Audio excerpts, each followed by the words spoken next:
السلام علیکم ورحمۃ اللہ وبرکاتہ بھائیو، میں آپ کے سامنے ایک کتاب پیش کرنے جا رہا ہوں۔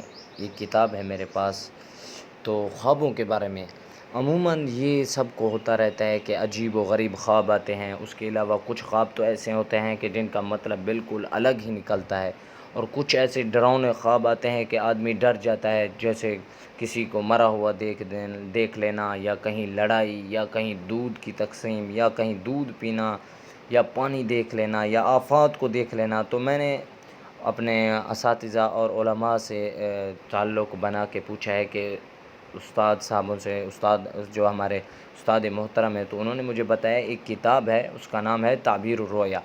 اس کے اندر اس کی خصوصیت یہ ہے کہ اس میں جو حضرات اولیاء پہلے لوگ جو تھے، جن کو خوابوں کی تعبیر میں جو انٹرسٹ تھا، تو وہ ان کے ناقل ہیں۔ اس کتاب میں صرف نقل ہے، یعنی فلاں حضرت نے پانی کے بارے میں، جب ایک آدمی نے پانی دیکھا تو ان کے بارے میں انہوں نے کیا جواب فرمایا تھا کہ تمہارے ساتھ کیا کیا ہونے والا ہے۔ یہ کتاب میں خوابوں کی تعبیر کو نقل کیا گیا ہے۔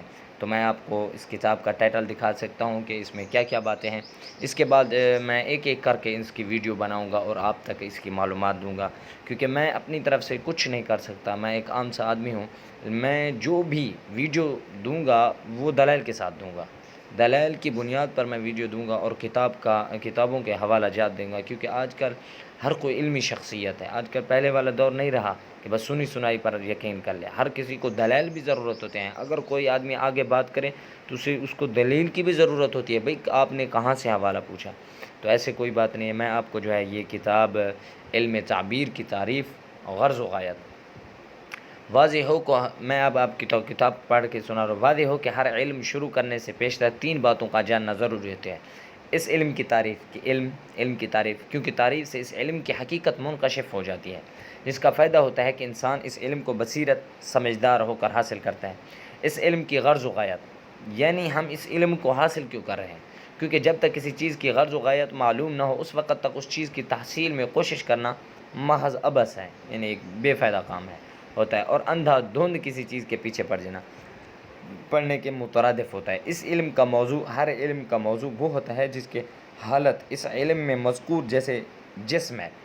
انسانی علم طب کا موضوع ہے جسم، کیونکہ علم طب میں جسم انسان کی حالات صحت و مرض و مذکور ہوتا ہے۔ جب تک کسی علم کا موضوع معلوم نہ ہو، اس وقت تک اس علم کا دیگر علوم سے امتیاز مشکل ہو جاتا ہے۔ مثلا جب کسی شخص کو یہ معلوم ہو جائے کہ علم طب کا موضوع جو ہے جسم ہے، موضوع ہوتا ہے ایک چیز کے ساتھ کھیلنا، بھئی میں نے یہ چیز پیش کیا ہے، اس کے اندر اس کا یہ موضوع یہ ہے، میں اس کو سامنے رکھ کے یہ بات کروں گا، تو وہ اس چیز کا موضوع ہوتا ہے۔ تو تعریف علم تعبیر، کتاب کا نام ہے علم تعبیر۔ وہ علم ہے جس میں خوابوں کی تعبیر صحیح سی دی جا سکے۔ علم تعبیر کی طرف غلط تعبیر دینے سے انسان محفوظ رہے۔ علم تعبیر کی تعریف ہوگی۔ علم تعبیر کا موضوع خواب سے ہے، موضوع یہی ہے، کیونکہ اس علم میں خواب کے متعلق حالات بیان کیے جاتے ہیں۔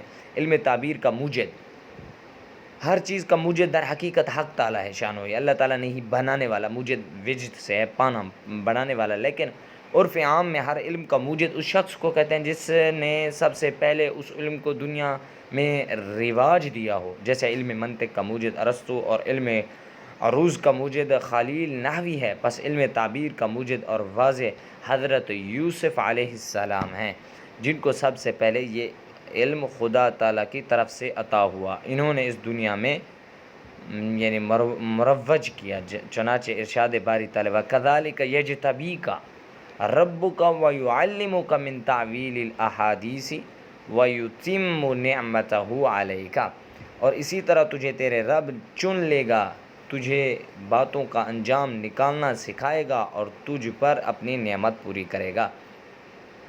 اس آیت میں یوسف علیہ السلام سے علم تعبیر، خواب عطا فرمانے کا وعدہ کیا گیا، پھر یہ وعدہ پورا بھی کر دیا گیا ہے، یعنی حضرت یوسف علیہ السلام اس بات کا خود اقرار کرتے ہیں کہ ربی، میرے رب نے، قد آتیتنی، تحقیق انہوں نے مجھے عطا کی ہے، من الملک، بادشاہت، وعلمتنی، اور انہوں نے مجھے سکھایا ہے، من تعویل الاحادیث، علم تعبیر، خواب بھی عطا فرمایا۔ علم تعبیر کا حضرت یوسف علیہ السلام سے علم تعبیر دنیا میں اس طرح مشہور و مروج ہوا کہ جن دنوں آپ زلیخا کی خواہش نفسانی پر پوری نہ کرنے کے باعث مصر کی جیل خانے میں قید کر دیے گئے تھے، ان دنوں آپ کے ہمراہ 2 قیدیوں اور گرفتار ہو کر اسی جیل خانے میں گئے تھے۔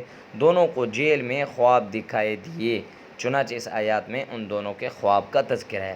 قال احدہما، ان میں سے کسی ایک نے کہا، انی آرانی، کہ بے شک میں دیکھ رہا ہوں کہ اعصر خمرہ، میں شراب کو نچوڑ رہا ہوں۔ وقال الآخر، اور دوسرے نے کہا، انی آرانی، کہ بے شک میں دیکھتا ہوں کہ احمل فوق راسی، کہ میں نے اپنے سر کے اوپر روٹیاں اٹھائی ہوئی ہیں، تاکل الطیر منہ، کہ پرندے اس سے کھا رہے ہیں۔ نبئنا بتاویل، ہم کو خوابوں کی تعبیر بتائیں۔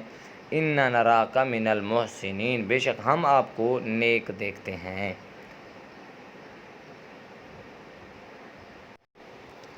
چونکہ قرآن سے ثابت ہو گیا کہ اللہ تعالیٰ جب کسی آدمی کو کوئی خواب دکھاتا ہے تو اس کے پیچھے کچھ نہ کچھ حقیقت ہوتی ہے۔